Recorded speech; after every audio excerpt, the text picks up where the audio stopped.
আপনি কি কখনো ভেবেছেন বৈকুণ্ঠের স্বামী, সৃষ্টির পালনকর্তা ভগবান বিষ্ণু নিজস্ব ধাম ছেড়ে এক অসুর রাজার দারোয়ান হলেন কেন? এই গল্পটা শুধু এক অবতারের নয়, এটা এক প্রতিজ্ঞার, এক ছলের, আর সেই ভক্তির গল্প যা স্বয়ং ভগবানকেও এক বন্ধনে বেঁধে ফেলেছিল।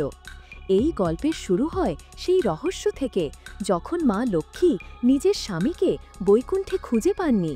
বৈকুণ্ঠ, যেখানে আনন্দের ধারা বইত, আর সেখানে আজ মাসের পর মাস ধরে এক নিস্তব্ধতা ছেয়ে আছে। ব্রহ্মাণ্ডের স্বামী নিজের সিংহাসনে নেই। মা লক্ষ্মীর মন ছটপট করছিল। তিনি জানতেন তার প্রভু কোথায় আছেন, কিন্তু তাদের ফিরিয়ে আনার ক্ষমতা তার ছিল না। দেবর্ষি নারদ বীণা বাজাতে বাজাতে প্রবেশ করেন। নারায়ণ, নারায়ণ মা, আপনার মুখে এত চিন্তার রেখা কেন? ত্রিলোকে কি সব ঠিক আছে? প্রভু কোথায়? প্রণাম দেবর্ষি, কিভাবে বলি সবকিছু ঠিক আছে?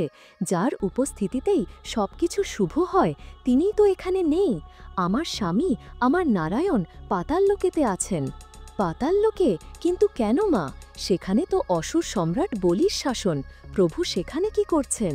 কি বলবো, সেই তো আমার দুঃখের তারণ নারদ। তিনি পাতালে রাজা বলির প্রহরী হয়ে রয়েছেন। কি? এটা অসম্ভব! দেবতাদের রক্ষক এক অসুরের প্রহরী? এটা কিভাবে হলো মা? এই অদ্ভুত ঘটনার পেছনের গল্পটা কি? এই কাহিনী শুরু হয় এক ভক্তের অহংকার থেকে, এক গুরুর চতুরতা থেকে, আর আমার প্রভুর নতুন অবতার থেকে। কিন্তু আপনি কি জানেন, এই ছলের মধ্যে এমন এক বস্তু ব্যবহৃত হয়েছিল যা শুক্রাচার্যের সবচেয়ে বড় ভুল হয়ে দাঁড়ায়। সেই বস্তুটা কি ছিল? সেই প্রশ্ন আমরা ভিডিওর শেষে করব আপনাকে, তাই গল্পটা মন দিয়ে দেখবেন। এই গল্পটা সেই সময়ের, যখন পৃথিবীতে এমন এক রাজা ছিলেন যার দানের খ্যাতি দেবলোক পর্যন্ত পৌঁছে গিয়েছিল। তিনি ছিলেন প্রহ্লাদের পৌত্র, অসুর সম্রাট বলি। বলি তার ঠাকুরদার মতোই বিষ্ণু ভক্ত ছিলেন, কিন্তু তার ভক্তির মধ্যে একটা সূক্ষ্ম অহংকার লুকিয়েছিল। গুরুদেব, আমার তপস্যা আর আমার দান আমাকে ইন্দ্র থেকেও মহত্তর করে তুলেছে। স্বর্গ এখন আমার অধীনে। এখন শুধু একটিমাত্র অশ্বমেধ যজ্ঞ বাকি আছে।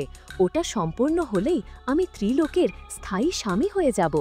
বলি, তোমার শক্তি অসীম, এতে কোনো সন্দেহ নেই, কিন্তু মনে রেখো, দেবতারা ছলনায় খুবই পারদর্শী।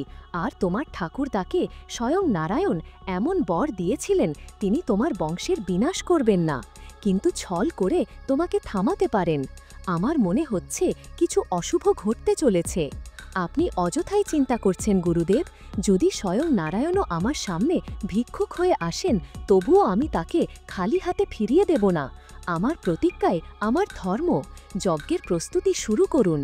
যখন বলি সেই মহাযজ্ঞ করছিলেন, ঠিক তখনই দরবারে প্রবেশ করল এক ব্রাহ্মণ বামন, যিনি বিষ্ণুর পঞ্চম অবতার ছিলেন। মহারাজ, এক আশ্চর্য ব্রাহ্মণ কুমার ভিক্ষা নিতে এসেছেন।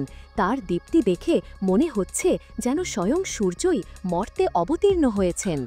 আমার যজ্ঞের সময় এক ব্রাহ্মণের আগমন, এ তো আমার পরম সৌভাগ্য। তাকে সসম্মানে ভিতরে নিয়ে এসো। বামন রূপে বিষ্ণু ধীরে ধীরে হেঁটে বলির সিংহাসনের কাছে আসেন। তার শান্ত চোখে ছিল ব্রহ্মাণ্ডের গভীরতা। এক হাতে ছিল ছাতা, আর অন্য হাতে ছিল পিতলের তৈরি এক ছোট ঝকঝকে কমণ্ডলু। হে ব্রাহ্মণ কুমার, এই যজ্ঞে আপনাকে স্বাগত। আমি প্রহ্লাদের পৌত্র দানবীর বলি, আপনাকে অভিবাদন জানাই। কি চান আপনি? চেয়ে নিন। সোনা, রূপো, হাতি, ঘোড়া, কোনো গ্রাম। আজ আপনি যা চাইবেন তাই আপনি পাবেন। রাজন, আমি এক সাধারণ ব্রাহ্মণ। ধন সম্পদের প্রতি আমার কোনো লোভ নেই।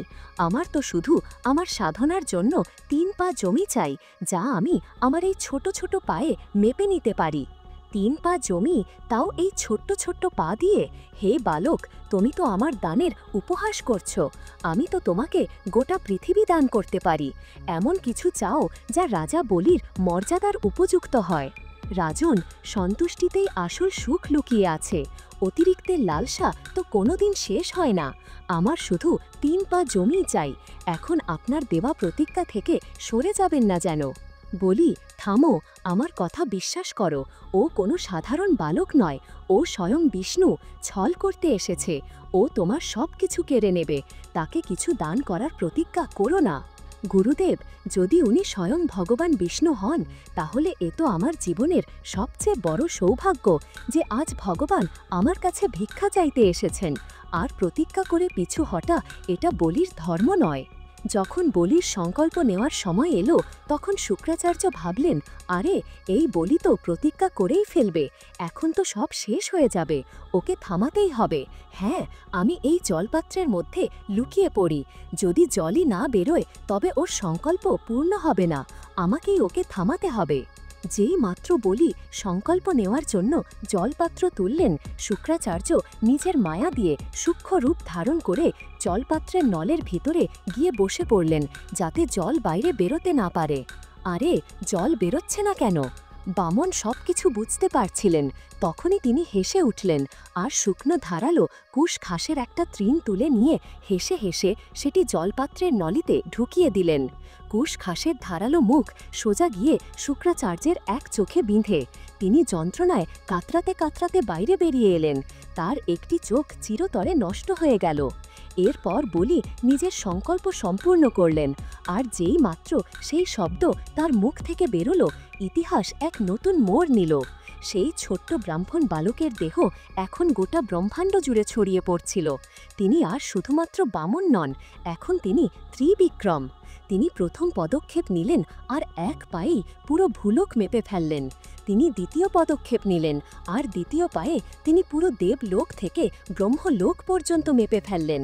বিরাট ভগবান বিষ্ণু বলির দিকে তাকান। বলি, তোমার দানের অনুযায়ী আমি 2 পায়ে পৃথিবী আর স্বর্গ মেপে নিয়েছি, এখন বলো তোমার প্রতিজ্ঞা পূর্ণ করতে আমি তৃতীয় পা কোথায় রাখব? বলির মুখ থেকে অহংকারের মুখোশ খুলে পড়েছে। সে হাঁটু গেড়ে বসে পড়ল এবং হাত জোর করে নিল।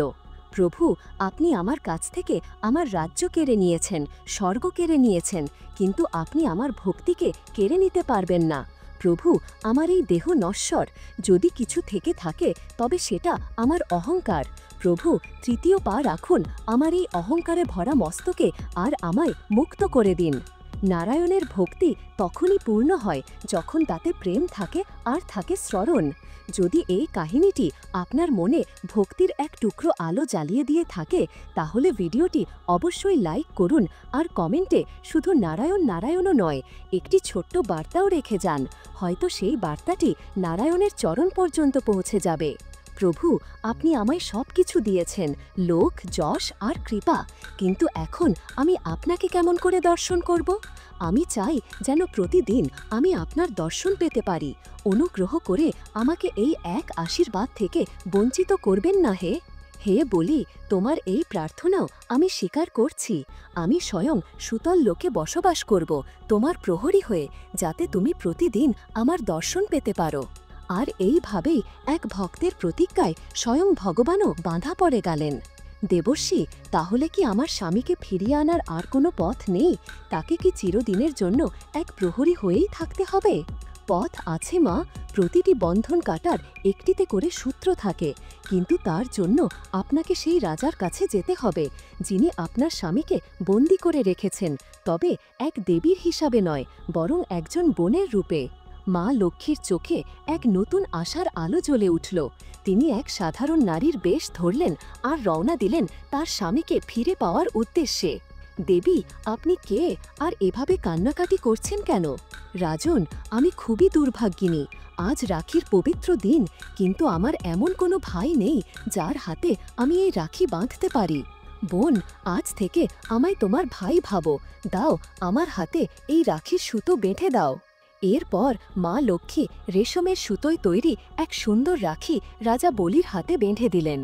বোন, চাও, উপহারে কি চাও তোমার? আমি তোমার সব দুঃখ কষ্ট দূর করব।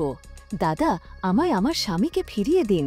এ কেমন লীলা আপনার প্রভু, যাকে আমি প্রতিদিন পাতালের দ্বারে দর্শন করি, যাকে আমি একজন ভক্তের মতো পূজা করি, আজ সেই আপনি একজন বোনের রূপে আমার সামনে দাঁড়িয়ে আছেন। আমার ধর্ম কি বলে এখন? একজন ভক্তের নিবেদন নাকি একজন ভাইয়ের প্রতিশ্রুতি? এক মুহূর্তের নীরবতার পর বলির মুখে এক শান্ত হাসি ফুটে ওঠে আর তিনি হাত জোর করে নেন। না, রাজা বলি হার মানতে পারে, কিন্তু এক ভাই নয়। মা, আপনি আমাকে ভাই বানিয়ে ধন্য করেছেন। আপনার স্বামী তো আপনারই। আপনি প্রভুকে নিজের সঙ্গে নিয়ে যেতে পারেন। রাজা বলি আজ শ্রাবণ মাসের এই পূর্ণিমা ইতিহাসে রাখি বন্ধন নামে পরিচিত হবে। এই উৎসব ভাই বোনের পবিত্র ভালোবাসা আর প্রতিশ্রুতির প্রতীক হয়ে থাকবে।